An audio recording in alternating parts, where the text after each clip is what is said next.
Okay, welcome back. So we had like I'm not wearing the same clothes on the second day. It's just 5 seconds later, I promise. So I got my IP address. I have all that. I did nothing. I just turned on my laptop to make it happen. Now you can double click on Chrome or Safari or Firefox or whatever, and you type in, if you don't have a default page opened up, probably you do. You probably do have a home page set up, and for a lot of us it might be Google.com.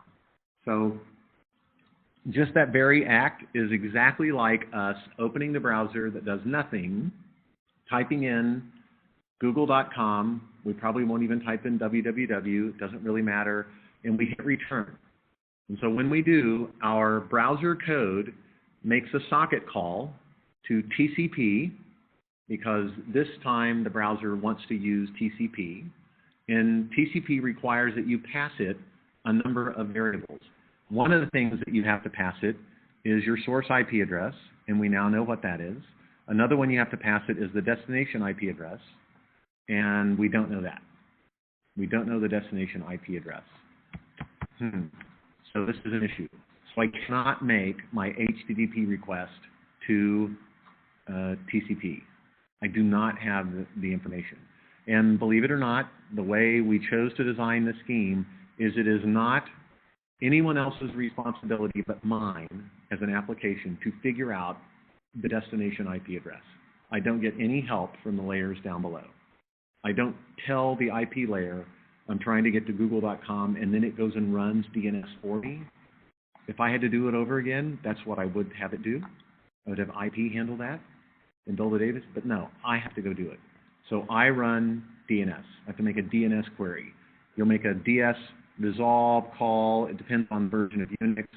There's a bunch of function calls you can make, but basically you're going to have to make the DNS call. So you can't even get the HTTP request out the door.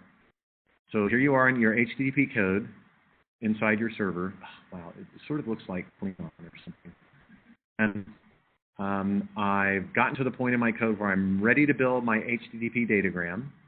And I've got, it's going to be a GET message, and I'm going to want index.html, and I'm going to tell it the server. What's very ironic is I actually have to tell the server as part of the HTTP request in here, but I can't send it to TCP without this address. So I'm stuck. So what do I do? How am I going to get it how am I going to get an IP address for Google? You have to go DNS it. Okay. Do I know the address of the DNS server? Yeah. Who gave that to me? DHCP, right? Came back as part of the packet, remember? Right? So I got that back from the router. Right? So it got passed through the switch on its way back. So I need DNS. So I know the IP address of the DNS server. So in order to put a frame onto the wire headed towards the DNS server, I need a well-formed DNS data structure. So I've done that. So I've got probably a little data structure in here as a place. It says host name and has a place in here for some DNS junk, including like a place for me to put the name that I'm looking for. And that goes down to TCP, and TCP knows, it insists, as it did for HTTP, it insists that if I'm going to hand it something, in this case DNS is going to hand it something, that it needs the source IP and the destination IP. Do I know the destination IP now? Yes, because it's the DNS server, not Google. This one I know. And I need to know a source and destination port number, or I can have TCP generate a random source port number if I don't have one. So I do know the destination port number. It's a well-known port number I'll put in here for DNS. This is important because it tells the receiving side who to try to hand this request to. So this says, if it's port number 80, then hand it to the HTTP server. If it's a different port, I can't remember the one for DNS. Maybe it's 23, something like that. It's a low number. And I now have all this. I can hand it down from IP or from TCP to IP. IP will go to its table and it will say, so you're trying to get to this IP address A. So let me look for a match in my forwarding table.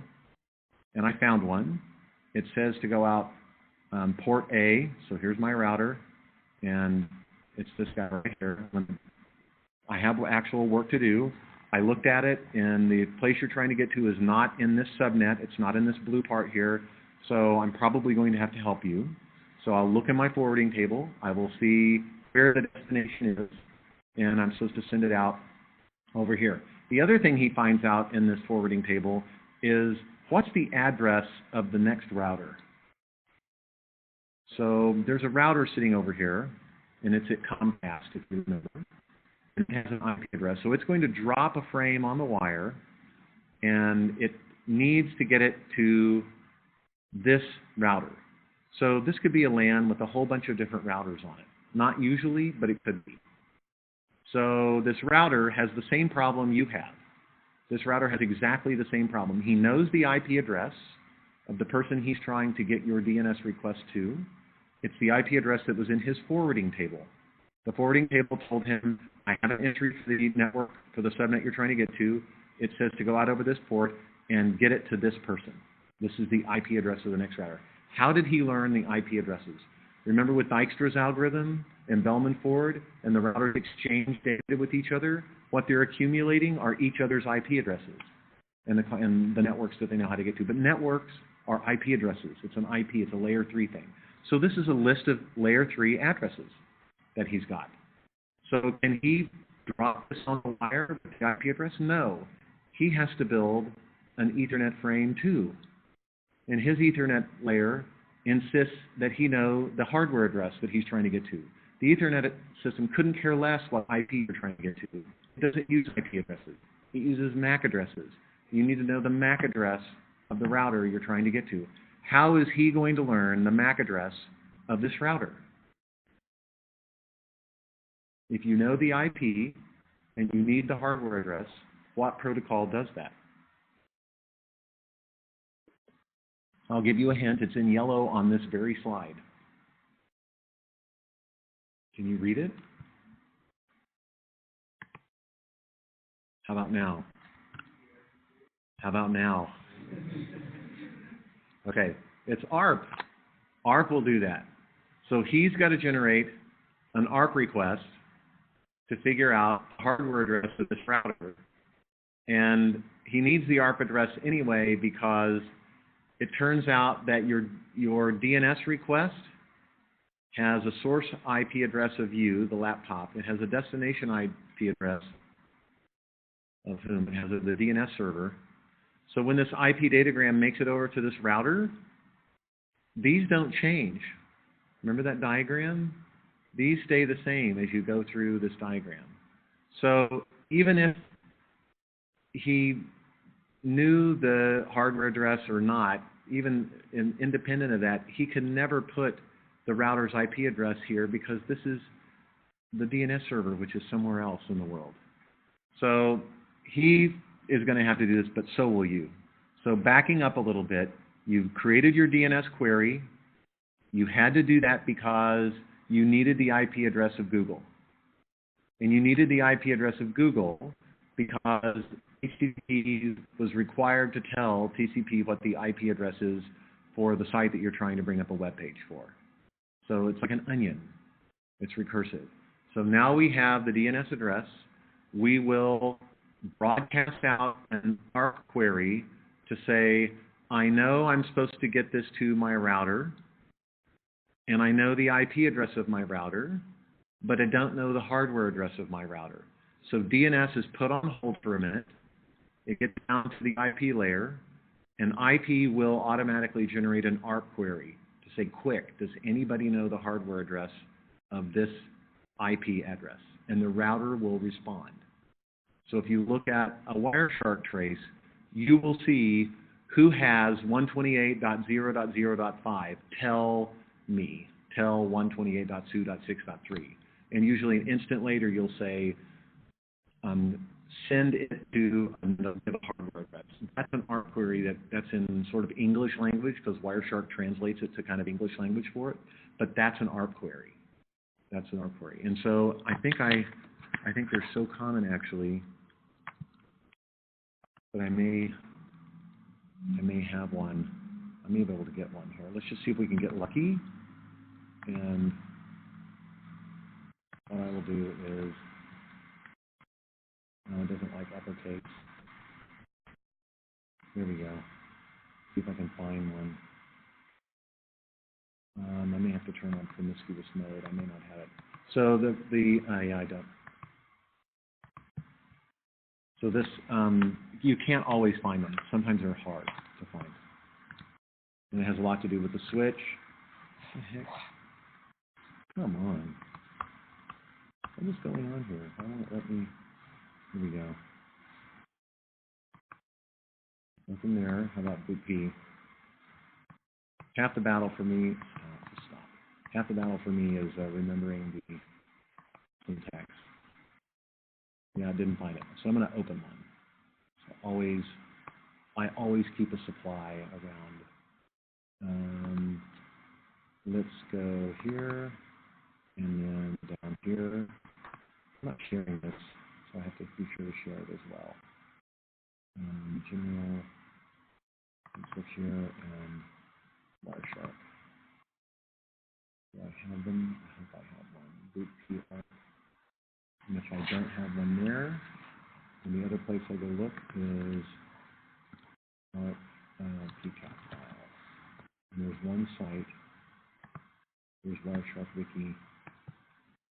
We'll go here, and that's okay. This one's an ARP storm, but that's okay. And we'll open it with Wireshark. Continue without saving. Okay, and I'm going to share this now. So it's part of the video. Okay. So here's my ARP request.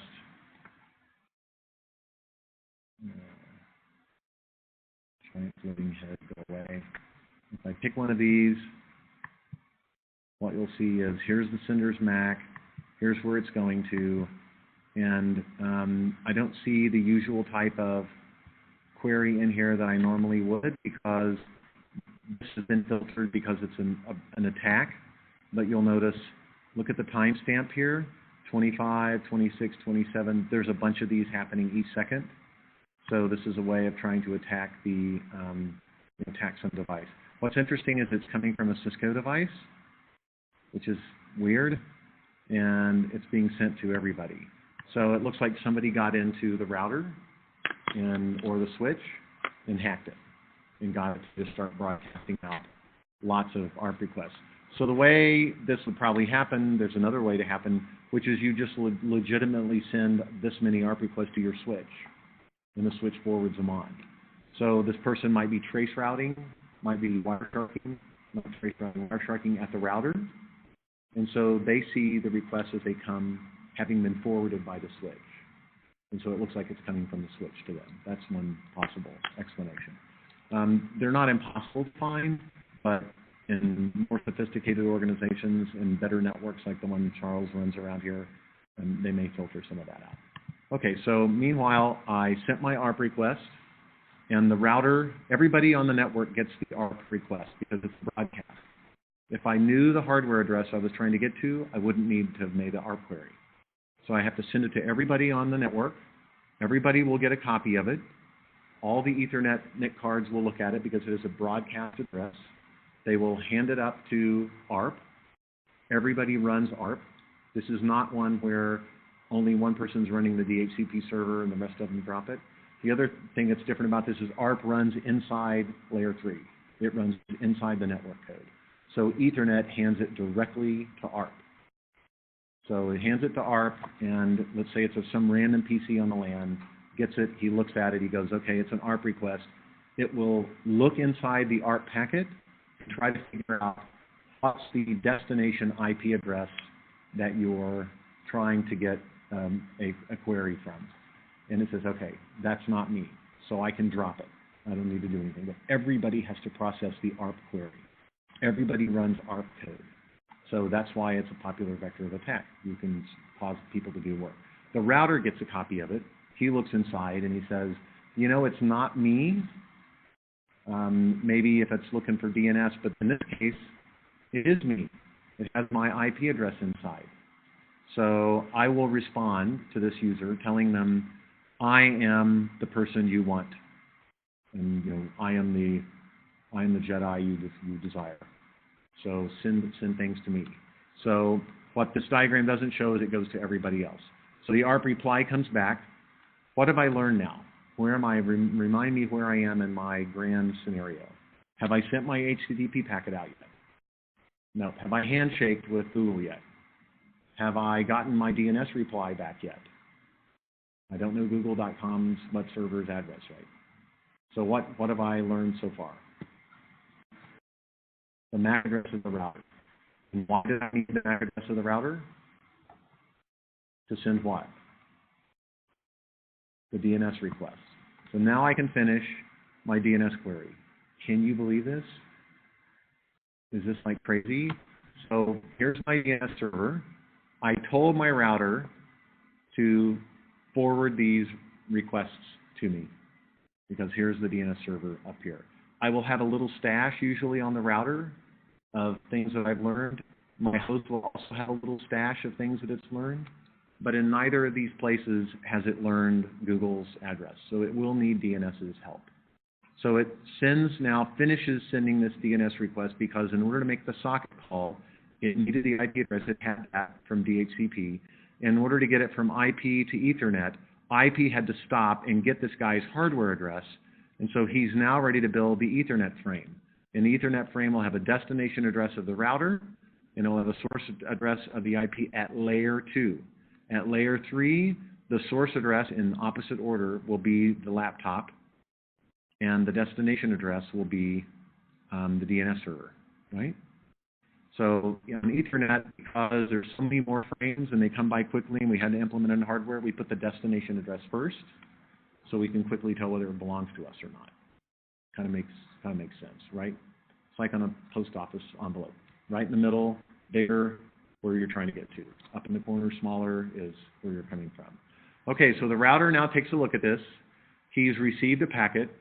It's just like any other IP datagram. He doesn't care that it's DNS. It's just a packet that he's been sent.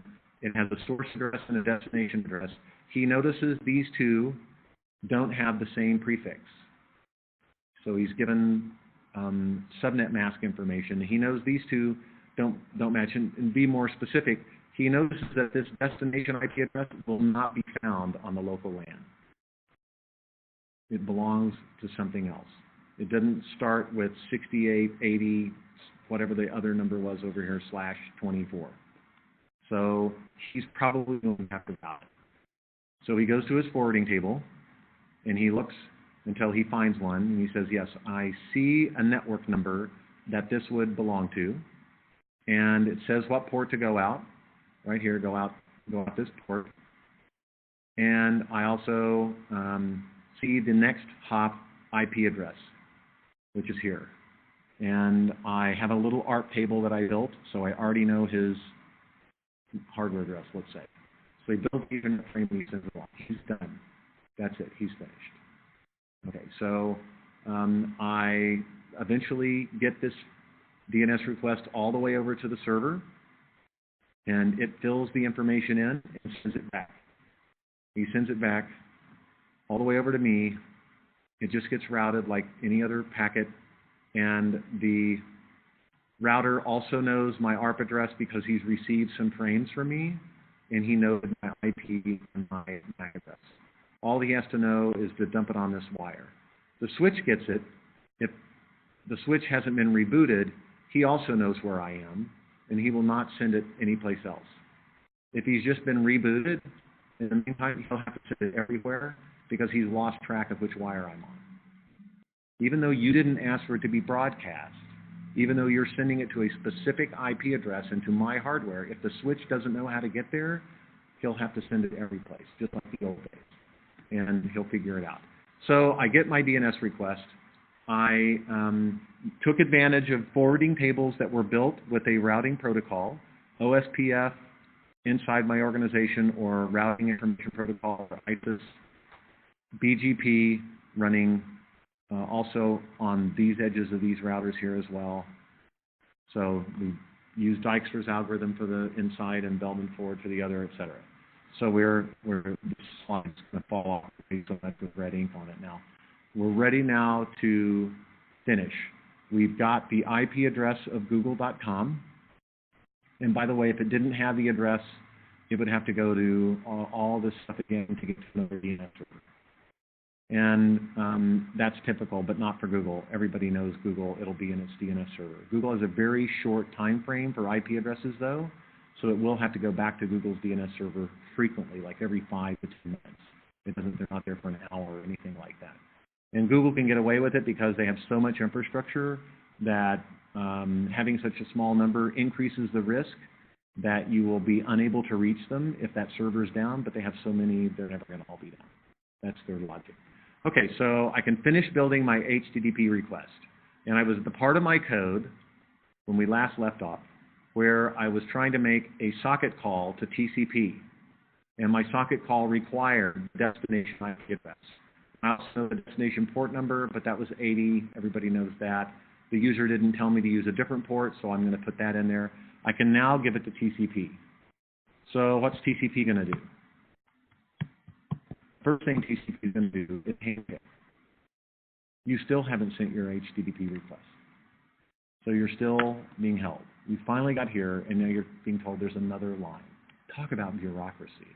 So the socket is going to send a send segment, and it will get the various things back. TCP will respond. You'll notice the application layer is not involved yet, and it will send a SYNAC back, and the SYNAC will go and cause finally the connection to be made, and you can now finally send your HTTP request on, meaning TCP will now take the message that was in its buffer and forward it to IP, etc. Okay, so when you send this thing out, this HTTP request, whose destination IP address does it have? Google's, right, good. Whose destination MAC address does it have? What do you think? MAC addresses are only about the LAN, right? The router. It can't go past the LAN, right? So it's the router's MAC address. And this is a different LAN.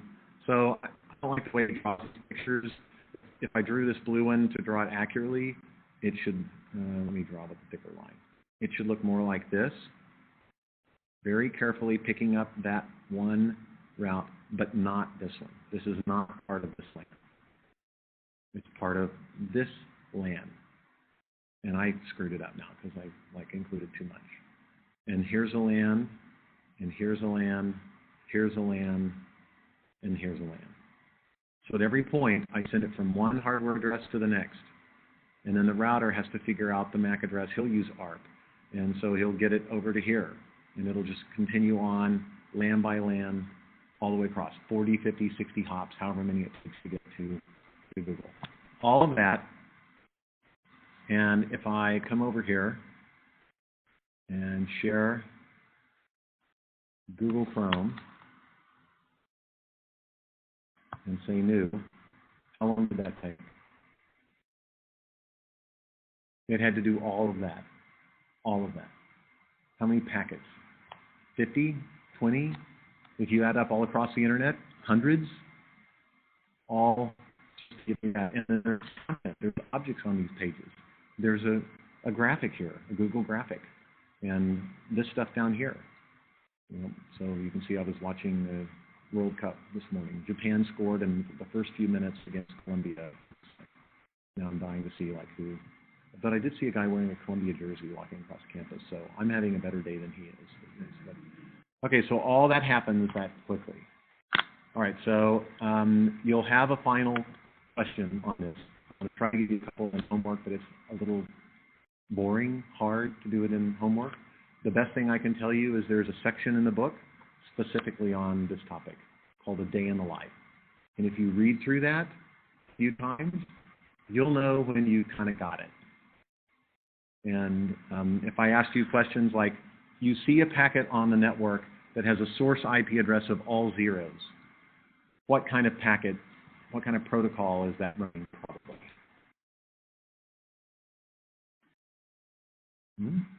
The HTTP? Yeah, right. That's a good guess. Okay. Will a switch only broadcast frames when you ask it to broadcast frames?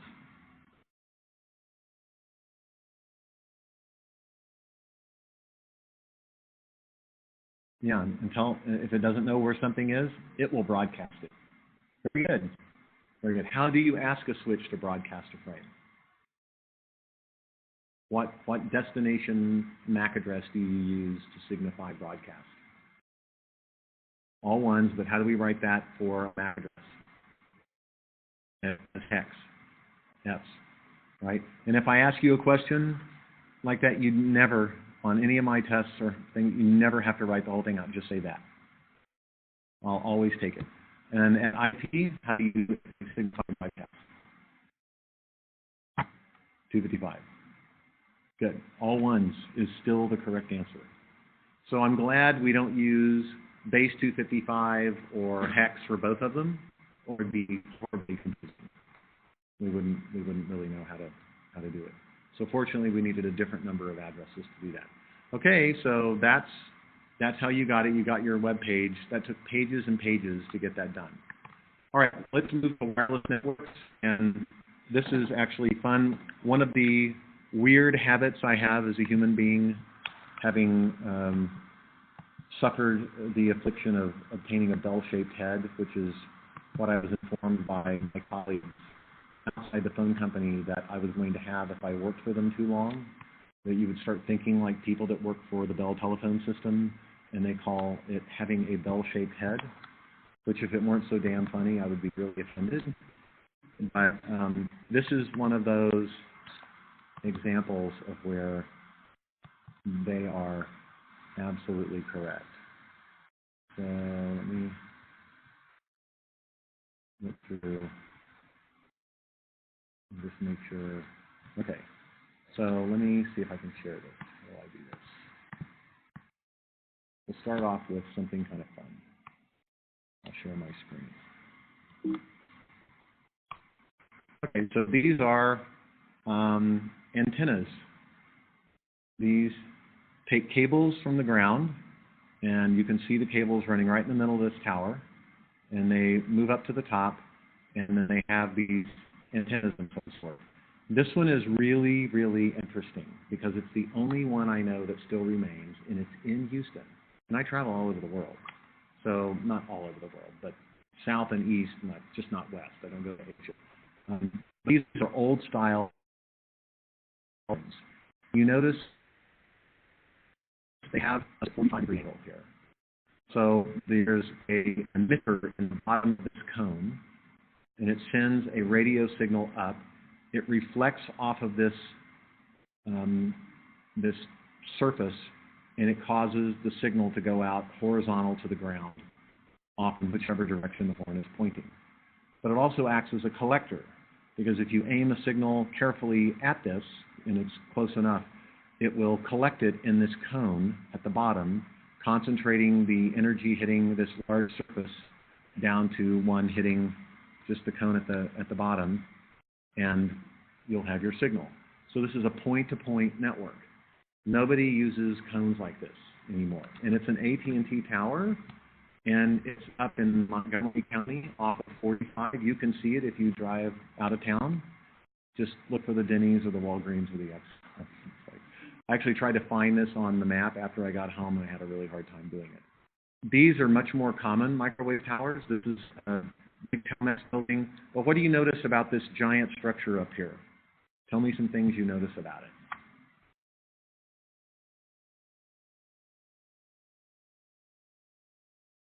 Say again?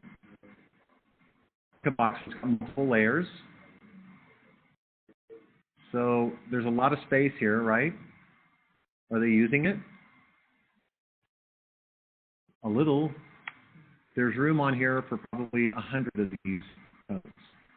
So something interesting happened about, I'm going to guess, I don't have the mental energy to calculate it right now. Let's just say 20 years ago.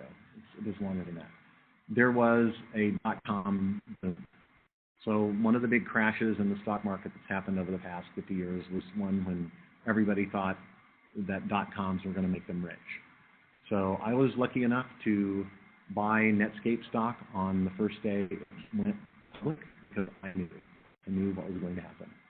And I was able to retire this year, partly, so I could starve to death.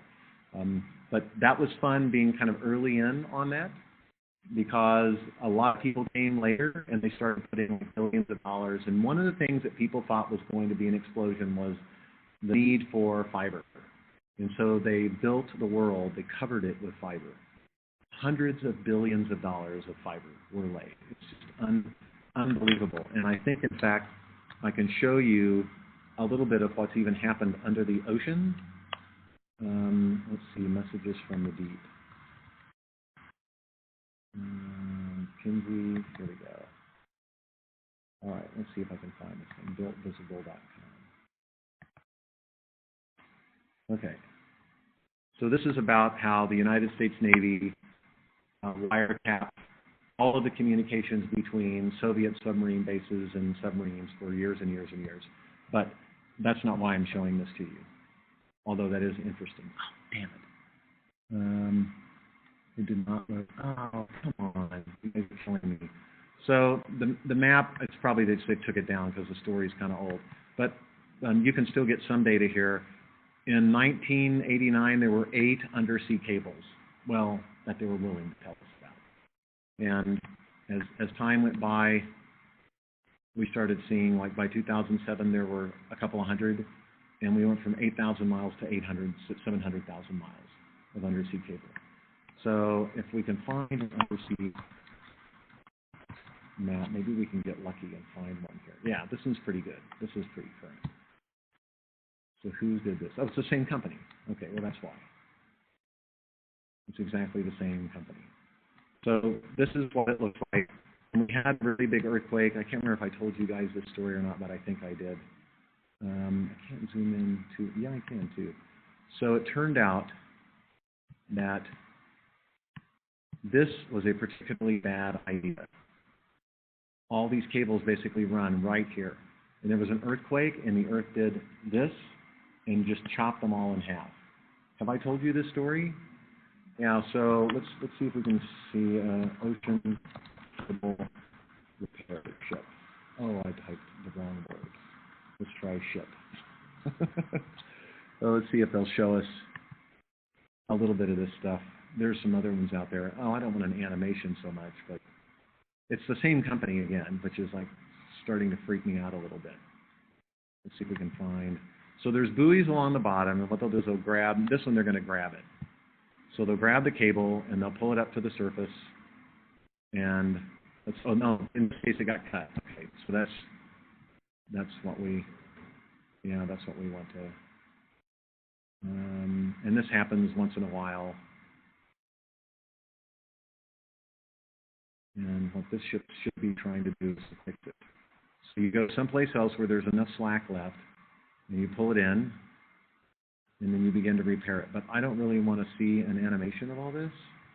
I actually want to see a video. Because these cables are massive. And, sorry. By the way, if anybody needs a website, Wix has it.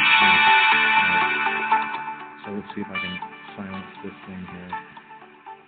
What is it with the animation of these guys? Oh, no, okay, this is good. So did you see what, did you just see that? Did you see that? You know what this is? This is cable. Do you see the circumference of this? And this is stuff to repair them, actually. But this is what the inside of one of them looks like. They pull the pieces up that are damaged and make a clean cut. You put a piece of new cable on the end of it, and somebody else is doing it a few kilometers away, and you splice a new cable into the middle of this thing. So it's, and there's a place to housing in which to do this stuff, but it's unbelievably tedious work. No, they're not all fiber connections. Mostly they are, but there's like tons and tons and tons of steel. So this is partly showing you how hard it is to cut through a cable. The Earth was able to do it. The Earth had no problem. Tectonic plates, crunching stuff, they had no issue doing this. So let me see if I can get to something else in here where they show they splice it. I'm not sure I'm going to see it. This is a drill. This is a boring machine. That's not one that's going to do it. Okay, so I'll have to prepare a little bit if I want to find a better looking one here. But that's what happened in this location when we planted all our cable in one spot. So it was kind of not a great month at work because we were using every trick in the book to try and throw our weight around and get cables. We knew it was going to be out for a month. So we were lobbying with these boat companies to fix our cables first, and we won a lot of those, but a lot of them are from China, and so the government had a lot of sway over it. And then it's a competitive advantage if you can get your company's cables back up before Japan gets theirs back up, and on and on and on. And so we were using satellites and flying in dishes and using connections from the other side of the world, and it was just hell for a while. But this is a decent map, and what you can find is that between the United States and Mexico, for example, one of the big providers, I think I went the wrong way here. Here we go, is level 3. This is not up to date. Yeah, this is absolutely not up to date. Yeah. No, there's treaties that allow you to do that. You have to get permission from the governments. But there's a agency. It doesn't require law to be passed because the organizations that manage this have the force of law. When they give you a license, for example, when the FCC, they're not able to write laws, but they've been delegated the authority to issue licenses, and it has the force of law. So if they issue you a license and somebody is impeding on it, you can take them to court, for example, and it is a property right that you have to be able to use that license. So there's Merida has one, Cancun has one. This one doesn't show the ones up north though, and then Tulum. So these are landing points, and you can see whose they are, and this is what this one looks like. Arcos, obviously what they call it, Arcos. It's 9,000 kilometers. So most of these companies went out of business. They put all this money in.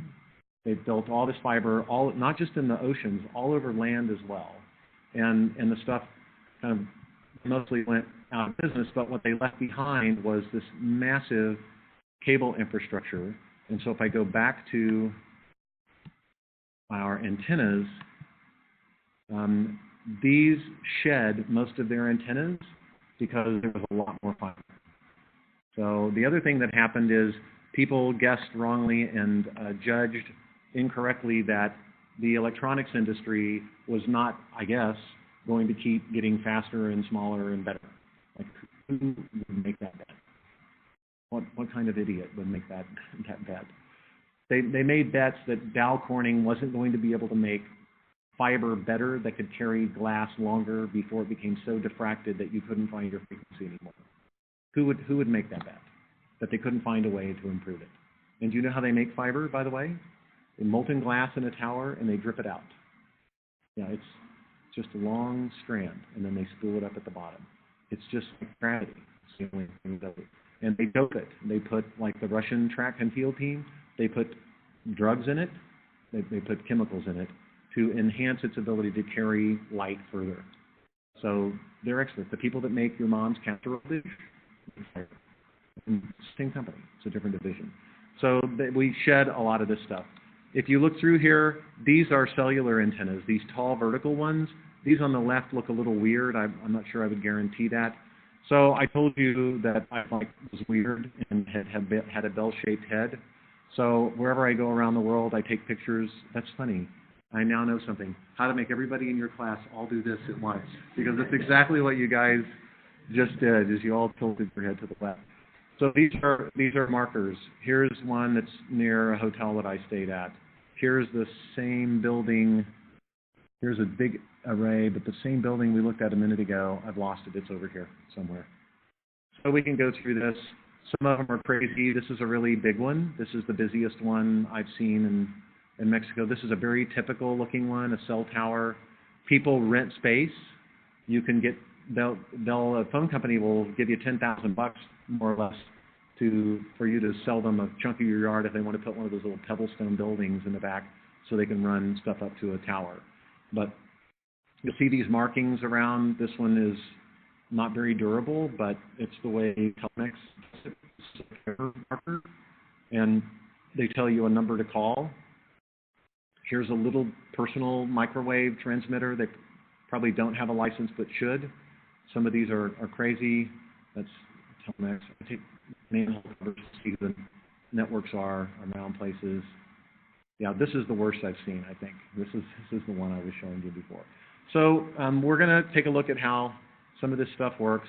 This is one of the more interesting towers I've ever seen. Inside of it, it just has, as you can see here, it just has regular scaffolding, and there's some antennas in here. Why do you think this one's built like this out of concrete, like parabolas? No, no satellite. Let me zoom in on this, and I don't know if it'll zoom in for the people on the WebEx. Oh, actually, it looks like it might have. Can I get it to move over? So here's a hotel. What does that say under the name of the hotel? Coral Beach. Where are we? Say? What? Near water. And this is Fiesta Americana, so where would you guess which beach, knowing me, which part of the world would you guess this is? Mexico. And in fact, the Gulf of Mexico. What do we have in Mexico? What do we have in the Gulf that affects us as well? Hurricanes. Okay, so now tell me again, why is this tower designed like this? So it won't blow over in a hurricane. All right, you guys are getting this. You guys are figuring this stuff out. This one, apparently they don't expect any. This is a very different set of wavelengths and a completely different set of antennas. It is not cellular at all. And here's some other ones. I have some TV networks in here. I have hundreds and hundreds and hundreds of these images, but I promise that's it. So what I may give you as a homework assignment is to go find one, take a picture of one. So that sometimes can be fun. It depends on how bored I get. So submarinecablemap.com. That's that website. Back to the slides. So let's get into this a little bit and walk through things. So we have way more wireless devices. There's some duh. And I think I told you at the beginning of the semester, we're going to look at a lot of charts that start low and then kind of grow exponentially. All right, like this. This is one of those. Remember I told you we have one. This is one of these things. Number of internet devices is greater than the wireline devices. That's pretty interesting. But there's two sides of this field, two parts of this field. One of them is wireless, and I've shown you a ton of that. But what I haven't shown you anything of yet is mobility. And mobility, both of them require changes to the protocols that we use. So both of them require different ways of doing things. One of the ways we're going to learn the most about wireless is looking in detail at Wi-Fi. So we're going to look at how Wi-Fi works, how it sends packets, how it's different than regular Ethernet, how you avoid collisions. We'll recap again a discussion I had on signal strength, and then we'll also look at cellular as well. So in a wireless network, you can have a variety of different technologies. Some of them are commercial and are licensed and sold by the month. Usually you lease a connection by paying for your cell bill every month. You can have a longer-term, higher-speed wireless connection from these providers by buying a license. And the law is, in most parts of the world, that if you cross public right-of-way, you require a license from the state. That's what it is in the U.S. It's the state that issues it. So only a utility company, and think about the definition of the word utility. It has a use. It's utility, it's utilitarian. A utility company is a company that needs to meet the legal standard of providing a service that is widely needed. Water, gas, transportation, like roads, things like that. So those are utilities.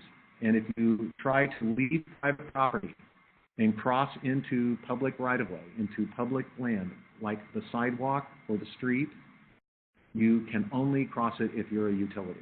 They have the exclusive right to do that. You can have more than one of them in a city doing the same thing. You can have, doesn't have to be a monopoly, but it usually is. And efficiency-wise, it usually works better if it is. This is why you don't have 5 different gas companies trying to sell you gas at your house. You don't have 4 driveways, one each to each of the 4 road networks that you belong to. right? So there's some stuff that doesn't do this. So if you want to buy a point-to-point wireless connection that uses microwave or something, if it goes from private property to private property, you can get a license for it, but it can't compete with what these utilities are using that exact space. So it's a 3D tunnel that you have to send an imaginary tunnel you have to send your signal through, and it cannot conflict with signals that somebody else is having. So it's interesting. The oldest right-of-way, by the way, is not the telephone company. And so the way these rules work is once somebody puts facilities into a public right-of-way, you have to avoid them if you want to do something. So the person that got there first never has to ask permission. The person that got there first and has the right-of-way, anybody that wants to cross their right-of-way has to get permission from them. And they have to do it. So who do you think has the oldest right-of-way in most of the United States?